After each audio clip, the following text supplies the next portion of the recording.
मेरा नाम सनम है। मैं पहले गांव में रहती थी, फिर हम शहर में शिफ्ट हो गए। मेरा भाई ज़मीन संभालने के लिए गांव में ही रहता था। वो बचपन से मेरे भाई के साथ गांव में रहता था। उनकी दोस्ती गांव में बहुत मशहूर थी। फिर कुछ अरसा बाद मेरे भाई का दोस्त हमारे यहाँ शहर आ गया। जब मेरा भाई उससे मिलने के लिए शहर आया तो वो सारा दिन उसे शहर की सैर करवाता रहा और फिर शाम को अपने घर ले आया। तब तक देहाती भूख से नढाल हो चुका था। मेरे भाई ने सालम मुर्गी रोस्ट करवाई और दस्तरख्वान पर रखकर अपने देहाती दोस्त और बाकी सब घर वालों से कहने लगा, आओ बैठो, खाना शुरू करते हैं। मेरे बाप की एक बीवी और हम 2 बेटियां थीं। कुल मिलाकर हम लोग 6 अफराद थे और 7वां देहाती था।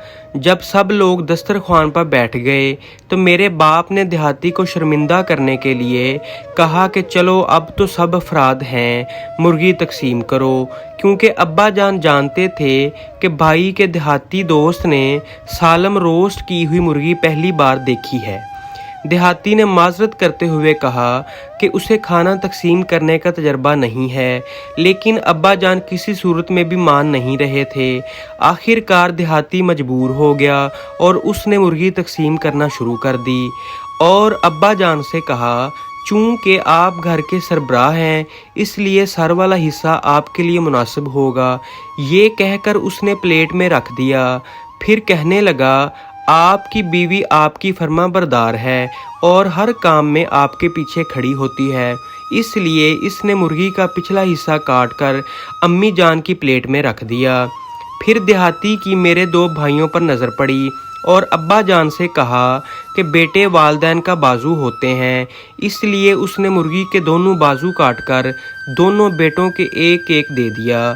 आखिर में कहने लगा कि बेटियां जो कि ख़ानदान की इज़्ज़त होती हैं, पूरे ख़ानदान का वक़ार इन पर खड़ा होता है, इसलिए इसने मुर्गी की दोनों टांगें काटकर हम दोनों बहनों को एक एक करके दे दी और बाकी बीच वाली सारी मुर्गी उसने रख ली।